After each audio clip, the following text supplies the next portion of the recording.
नमस्कार, मैं हूं शम्स ताहिर खान और आप देख रहे हैं वारदात। 5 साल पहले एक न्यूज एंकर का कत्ल हो जाता है, लेकिन पुलिस के हाथ न कातिल लगता है और न ही लाश। 5 साल बीत जाते हैं। इसके बाद एक रोज अचानक कत्ल की पहेली सुलझ जाती है। कातिल पुलिस के हाथ लग चुका था और वो कत्ल की बात भी कबूल कर चुका था। पर अब दिक्कत ये थी कि 5 साल पहले कातिल ने न्यूज एंकर की लाश जिस जगह दफनाई थी, वहां अब नेशनल हाईवे बन चुका था।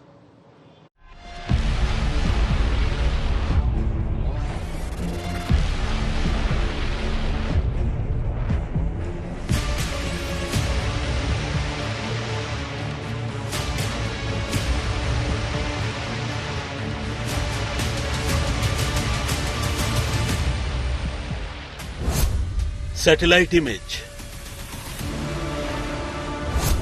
Screening machine, thermal imaging, ground penetration radar, JCB, Poclain और करीब 7 घंटे तक चली खुदाई।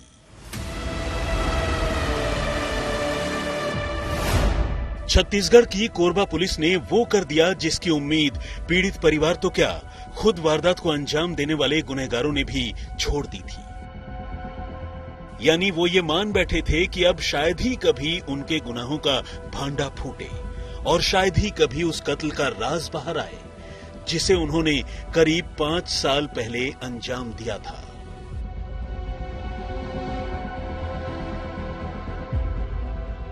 लेकिन एक लंबी इन्वेस्टिगेशन और हार न मानने की जिद की बदौलत कोरबा पुलिस ने 8 फीट जमीन के नीचे दफन उस मर्डर मिस्ट्री का राज बेनकाब कर दिया जो अब तक अनसुलझी पहेली बनी थी। और यह मिस्ट्री थी 25 साल की एक लड़की सलमा सुल्ताना की, जिसे पूरा कोरबा शहर बस उसके नाम से पहचानता था। कहने की जरूरत नहीं है कि इस लड़की ने महज इस छोटी सी उम्र में अपनी मेहनत और काबिलियत के बूते वो नाम पैदा किया था जैसा करना आमतौर पर बड़े बड़ों की बस की बात नहीं होती। उसकी गिनती शहर की सबसे तेज तर्रार और उदयमान एंकर और रिपोर्टर के तौर पर होती थी। लेकिन एक रोज कोरबा की यही लड़की रहस्यमयी तरीके से ऐसे गायब हो गई कि फिर किसी को ढूंढे नहीं मिली। और जब मिली तो एक लाश की सूरत में, और वो भी जमीन के 8 फीट नीचे। 21 अक्टूबर 2018 यही वो तारीख थी जब सलमा को लोगों ने आखिरी बार जिंदा देखा था। कुसमुंडा के एसीसीएल कॉलोनी की रहने वाली सलमा इस रोज किसी काम से कोरबा आई थी। लेकिन कोरबा पहुंचने के बाद वो न सिर्फ अचानक से गायब हो गई, बल्कि उसका मोबाइल फोन भी हमेशा हमेशा के लिए स्विच ऑफ हो गया। कुछ लोगों ने उसकी स्कूटी आखिरी बार कोरबा रेलवे स्टेशन में देखने की बात कही और इसी के साथ शहर में यह अफवाह फैल गई कि सलमा ने कोरबा छोड़ दिया और करियर में नई ऊंचाइयों की तलाश में मुंबई चली गई। लेकिन ये बात सलमा के घर वालों के गले से नीचे नहीं उतर रही थी। सवाल यही था कि अगर उसे वाकई अपने करियर के लिए मुंबई जाना था तो फिर ये बात वो घर में बताए बगैर क्यों चली गई। कुछ दिनों तक अपने तौर पर सलमा को ढूंढने के बाद घर वालों ने पुलिस में उसकी गुमशुदगी की रिपोर्ट लिखवाई। लेकिन धीरे धीरे दिन, महीने और साल गुजरते रहे और सलमा की गुमशुदगी रिपोर्ट की फाइल पर धूल की मोटी परत जमा होती रही। करीब 7 में सलमा के पिता की मौत हो गई, लेकिन तब भी सलमा ने नहीं कोई खोज खबर ली। और फिर एक वक्त ऐसा आया, शहर ने ही सलमा को भुला दिया। हालांकि इसी साल मई के महीने में जब दर्री के एसपी सिटी रॉबिन्सन गुड़िया ने अपने इलाके में ठंडे पड़ चुके मामलों की फाइलें पलटनी शुरू की तो उन्हें एक अजीब सी बात पता चली। तब तक इस मामले की तफ्तीश गुमशुदगी रिपोर्ट दर्ज होने के बाद 1 इंच भी आगे नहीं बढ़ी थी। ये 2018 में एक गुम इंसान दर्ज हुआ था कुसमुंडा में 2/19। फिर उसकी जांच हमने शुरू करी और जांच करते करते जो उस समय जो स्टेटमेंट्स में इनकोहेरेंसी थी उसको हम लोग अच्छे से दोबारा से जांच शुरू किया। तो फिर पता चला, 2-3 लोगों का स्टेटमेंट लिया, उनको थोड़ा अलग अलग रूम में बिठा के अलग से पूछताछ की, कड़ाई करा, तो फिर पता चला उसका मर्डर हो चुका था। एसपी सिटी गुड़िया ने अब बड़ी खामोशी से सलमा के बारे में जानकारी जुटाने की शुरुआत की और इस कोशिश में उन्हें ये पता चला कि अपनी गुमशुदगी से पहले 2018 में सलमा ने एक बैंक से लोन ले रखा था और उस लोन की किश्तें एक लड़का चुकाया करता था। मगर हैरानी की बात यह थी कि सलमा की गुमशुदगी के कई महीने गुजरने के बाद भी बैंक में लोन की किश्तें वो चुकाता रहा और फिर एक रोज उसने ये सिलसिला भी बंद कर दिया। पुलिस ने बैंक वालों से बात की तो पता चला कि किश्तें मांगने पर उस लड़के ने बैंक वालों के साथ बदतमीजी करनी शुरू कर दी थी। अब पुलिस ने उस लड़के से पूछताछ करने का फैसला किया। लड़के ने खुद को सलमा का दोस्त होने का दावा तो किया, लेकिन उसकी गुमशुदगी से जुड़े सारे सवालों से खुद को अनजान बताता रहा। इसके बाद एसपी रॉबिन्सन की अगुवाई में पुलिस की टीम ने सलमा को जानने वाले कुछ दूसरे लड़कों और पत्रकारों से भी पूछताछ की, लेकिन पुलिस को सलमा की गुमशुदगी के बारे में कुछ पता नहीं चला। लेकिन मामले में तब एक बड़ा ट्विस्ट आया जब एक रोज एक लड़के ने शराब के नशे में धुत होकर किसी जगह पर सलमा की गुमशुदगी के हर राज से खुद को वाकिफ बताया और कहा कि इस कांड में कोरबा के एक जिम ट्रेनर मधुर साहू का हाथ है।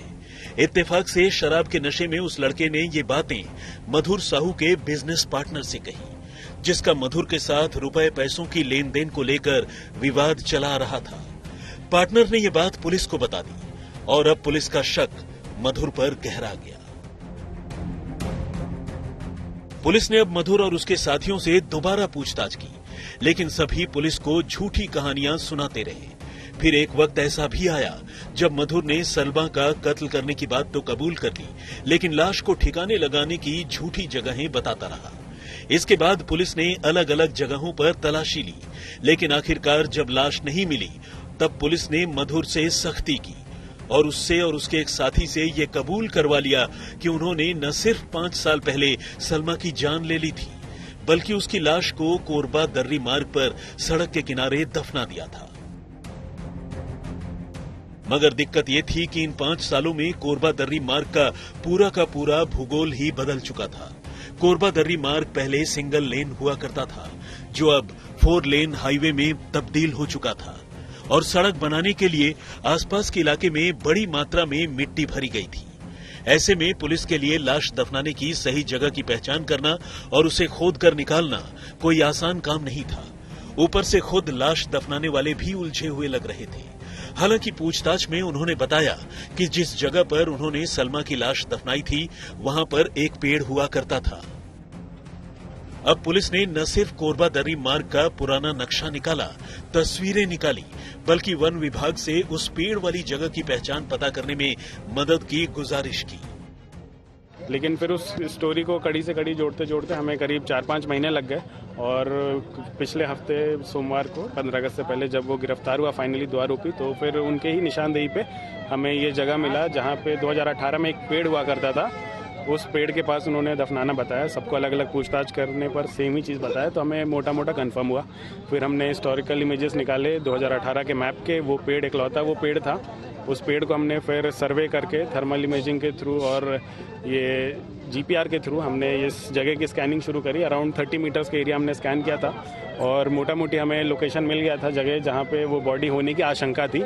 फिर आज सुबह मौसम को देखते हुए और सारी विभाग के लोगों का इसमें मदद लिया गया, जैसे नगर निगम के भी आयुक्त मैडम लोग वगैरह सबका परमिशन लगा, SDM साहब का परमिशन लगा और DFO सर ने भी काफ़ी हेल्प करा अपने को ये पेड़ को लोकेट करने में। जो पुराने फॉरेस्ट गार्ड थे सबकी मेमोरी, फिर लोकल यहाँ के जो विलेजर्स हैं पुराने लोग, उन्होंने काफ़ी मदद किया, बताया कि यहाँ पे पेड़ था ऐसे वैसे। फिर एक एक कर पुलिस ने जमीन के नीचे दफन लाश का पता लगाने के लिए सैटेलाइट इमेजेस की मदद ली, स्क्रीनिंग मशीन से जगह की पहचान पता की, थर्मल इमेजिंग से ये देखा कि जमीन के नीचे वो जगह कौन सी है जहां इंसानी अवशेष हो सकते हैं। ग्राउंड पेनिट्रेशन रडार से पिन पॉइंट इंफॉर्मेशन जुटाई। इसके बाद मंगलवार को आखिरकार दोनों मुलजिमों की निशानदेही पर पुलिस ने उस जगह की JCB और पोकलेन से खुदाई चालू की। जहां लाश दफनाए जाने के निशान मिल रहे थे। इत्तेफाक से ये जगह ठीक 4 लेन रोड के बगल में थी, जहां सड़क बनाने के दौरान मिट्टी का भराव तो किया गया था, लेकिन सड़क उस जगह के ऊपर से नहीं गुजरी थी। ऐसे में पुलिस को सड़क तोड़ने की जरूरत नहीं पड़ी और करीब 7 घंटों की खुदाई के बाद आखिरकार पुलिस ने वो कर दिया जो पिछले 5 सालों से नहीं हो सका था। करके आज फाइनली हम लोगों ने यहाँ खुदाई करा। यहाँ पे अलग अलग संस्था के द्वारा ये रिसोर्सेज भी मिले। रोड कटिंग की जरूरत नहीं पड़ी क्योंकि स्कैनर के थ्रू हमें रोड के साइड में कुछ हिंट्स मिल गए थे, तो हम साइड को पहले अटेम्प्ट किया और वहीं पे हमें सफलता मिल गई। पुलिस ने यहाँ बोरे में बंद एक लाश बरामद की। लाश की हालत काफी खराब थी, लेकिन पुलिस को मौके से हड्डियों के अलावा एक खोपड़ी, बाल और वो बेडशीट हाथ लगी जिसका इस्तेमाल कातिलों ने सलमा की लाश को दफनाने के लिए किया था। इनमें सलमा के कपड़ों की पहचान घर वालों ने कर ली। फिलहाल इसमें शक की गुंजाइश नहीं के बराबर है कि ये लाश सलमा की है, लेकिन मामले को पुख्ता करने के लिए पुलिस दूसरे फॉरेंसिक सबूतों के साथ साथ डीएनए एग्जामिनेशन की भी मदद ले रही है, ताकि सलमा के घर वालों के डीएनए से लाश की डीएनए मैच करवाकर ये इंश्योर किया जा सके कि लाश उसी लड़की की है। आज फाइनली हमें सलमा की डेड बॉडी मिल गई है, करीब करीब वही 5 साल बाद। डेड बॉडी बहुत डिकम्पोज्ड है, जो उनके मेजर बोन्स हैं, स्कल है, उनका हेयर वो मिला है, और जिस स्थिति में उसको गाड़ा गया था, जो बेडशीट जो बोरी में उसको बांधा गया था, वो सब इंटैक्ट हमें मिला है और इसको अभी हम लोग ये पोस्टमार्टम के लिए हॉस्पिटल भेजेंगे। पुलिस ने जब सलमा की लाश जमीन के नीचे से बरामद की थी तो उसके पैरों में, या यूं कहें कि उसके पैरों की हड्डियों में एक रस्सी बंधी मिली। पुलिस को उम्मीद है कि इस लाश का डीएनए जरूर सलमा के घर वालों से मैच हो जाएगा, क्योंकि लाश संदिग्ध कातिलों की निशानदेही पर ही बरामद की गई है।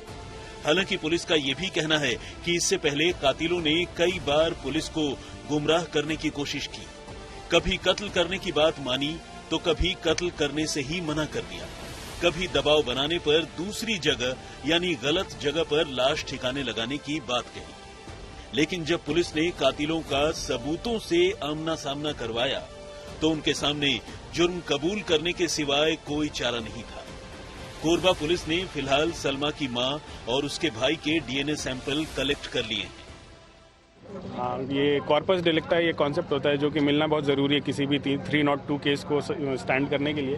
तो शुरू में हमें थोड़ा डाउट था कि ये बॉडी हम लोग रिकवर कर पाएंगे नहीं कर पाएंगे, बट ये इन्वेस्टिगेशन थोड़ा अच्छे से साइंटिफिक करते हुए हमें ये बॉडी तक हम पहुंच पाए और ये कॉर्पस डिलिक्टा या 302 को स्टैंड करने में काफ़ी हेल्प करेगा। एक सीनियर पुलिस ऑफिसर का कहना है कि हाईवे में किसी भी जगह की खुदाई करना अपने आप में एक काफी खर्चीला काम था।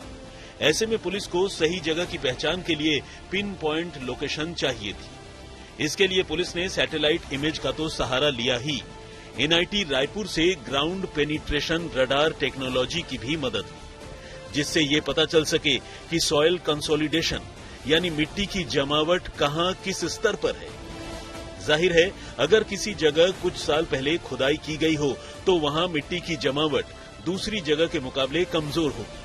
इसके साथ ही पुलिस ने पेड़ वाली जगह की भी पहचान की और ये पता किया कि लाश इस जगह से कम 5 मीटर के दायरे में दफनाई गई हो सकती है। रोड कटिंग की जरूरत नहीं पड़ी क्योंकि स्कैनर के थ्रू हमें रोड के साइड में कुछ हिंट्स मिल गए थे, तो हम साइड को पहले अटेम्प्ट किया और वहीं पे हमें सफलता मिल गई।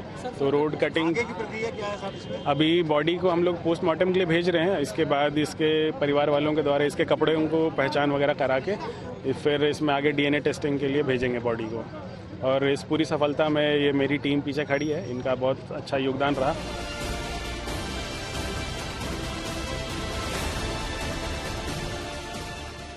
यानी 5 साल पहले गायब हुई न्यूज एंकर सलमा की लाश अब पुलिस ने बरामद तो कर ली, लेकिन आखिर इतनी अच्छी और होनहार लड़की का कत्ल उसी के बॉयफ्रेंड और उसके दोस्तों ने क्यों कर डाला, ये भी आपको बताएंगे। गेंदालाल शुक्ल, कोरबा, आज तक। न्यूज एंकर सलमा सुल्ताना जिस जिम में जाया करती थी, उसी जिम के मालिक से उसे प्यार हो गया। सलमा उससे शादी करना चाहती थी, लेकिन जिम मालिक शादी के लिए राजी नहीं था। इसी बीच सलमा को पता चला कि जिम मालिक का कई और लड़कियों के साथ रिश्ता है और बस यहीं से सलमा की जान खतरे में पड़ गई। छत्तीसगढ़ पुलिस ने न्यूज एंकर सलमा सुल्ताना के कत्ल के मामले में उसके बॉयफ्रेंड और जिम ट्रेनर मधुर साहू के अलावा उसके 2 और साथियों कौशल शिवास और अतुल शर्मा को गिरफ्तार किया है। पूछताछ में मधुर और कौशल ने कबूल किया है कि उन्होंने सलमा की उसी रोज हत्या कर दी थी जिस दिन वो मधुर से मिलने के लिए कुसमुंडा से कोरबा आई थी। इसके बाद दोनों ने अपने तीसरे साथी अतुल शर्मा की मदद से सलमा की लाश को कोरबा दर्री मार्ग के किनारे एक सुनसान जगह पर दफना दिया। फिलहाल पुलिस ने तीनों को गिरफ्तार करने के साथ साथ उनके 5 साल पहले निकाले गए सीडीआर की भी एनालिसिस शुरू कर दी है। इसी के साथ सलमा सुल्ताना के कत्ल की वजह भी तकरीबन साफ हो गई है। तफ्तीश में ये पता चला है कि सलमा के बॉयफ्रेंड मधुर के साथ उसका रुपए पैसों को लेकर विवाद चल रहा था। सलमा ने जो लोन ले रखा था मधुर वो चुकाना नहीं चाहता था। ऊपर से सलमा चूंकि एक पत्रकार थी और समाज में बहुत से लोगों से उसका मिलना जुलना था, मधुर उसके चरित्र पर भी शक करता था, उसे लोगों से मिलने जुलने से रोकता था। इस बात को लेकर अक्सर मधुर और सलमा के बीच विवाद भी हुआ करता था।